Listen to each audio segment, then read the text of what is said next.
श्री कृष्ण कहते हैं, मनुष्य जैसा श्रद्धा से सोचता है वैसा ही वह बन जाता है। आपके विश्वास ही आपकी वास्तविकता रचते हैं।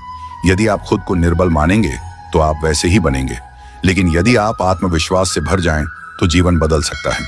यह उपदेश श्रीमद् भगवत गीता के 17वें अध्याय से लिया गया है, जहां श्री कृष्ण श्रद्धा, विश्वास और आस्था की प्रकृति को स्पष्ट करते हैं।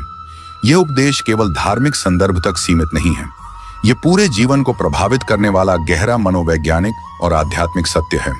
जब श्री कृष्ण कहते हैं जैसी श्रद्धा वैसा मनुष्य, तो वह एक ऐसी शक्ति की ओर इशारा कर रहे हैं जो दिखाई नहीं देती, लेकिन हमारा पूरा जीवन उसी से बनता और बिगड़ता है, और वह है हमारा विश्वास। हर विचार जो हमारे भीतर बार बार आता है, वह धीरे धीरे हमारे स्वभाव, हमारे कर्म और हमारे भविष्य का रूप ले लेता है। यदि कोई बालक हर दिन यह सोचता रहे कि मैं बुद्धू हूं, मैं कुछ नहीं कर सकता, मेरे अंदर कोई योग्यता नहीं है, तो चाहे वह कितना ही योग्य क्यों ना हो, उसका आत्मविश्वास उसे आगे बढ़ने ही नहीं देगा। दूसरी ओर एक सामान्य प्रतिभा वाला व्यक्ति यदि यह सोच ले कि मैं कर सकता हूं, मैं प्रयास करता रहूंगा, ईश्वर मेरे साथ है, तो वह अपनी सीमाओं से परे जाकर बड़े कार्य कर सकता है। यह उपदेश हमें यह भी सिखाता है कि हमारी सोच ही हमारी सीमाएं तय करती है। आप अगर स्वयं को हमेशा दूसरों से कम समझेंगे तो यह भावना धीरे धीरे आपके व्यक्तित्व में समा जाएगी।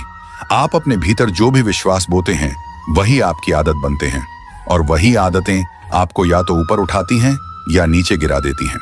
श्रद्धा का मतलब यहाँ केवल ईश्वर में विश्वास नहीं है, बल्कि अपने आप में, अपने लक्ष्य में, अपने कर्म में और अपने जीवन के उद्देश्य में गहराई से यकीन करना है।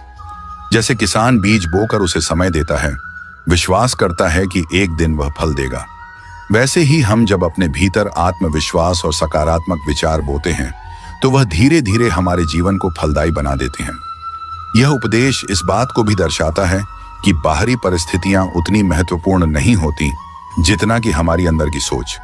अगर मनुष्य सोच ले कि मैं परिस्थिति से बड़ा हूं, तो वह कोई भी कठिनाई पार कर सकता है।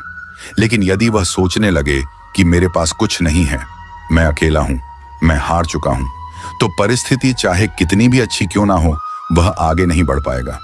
आपने देखा होगा कुछ लोग अत्यंत विपरीत परिस्थिति में भी मुस्कुराते हैं, और कुछ लोग सुविधा में भी चिंता से घिरे रहते हैं। फर्क किसका है? सोच का, और सोच आती है श्रद्धा से। इसलिए श्री कृष्ण यह नहीं कह रहे कि तुम क्या हो, बल्कि कह रहे हैं कि तुम जैसा सोचते हो वैसा बन जाओगे। अगर तुम सोचते हो कि ईश्वर तुम्हारे साथ है, तो कठिनाई में भी साहस बना रहेगा।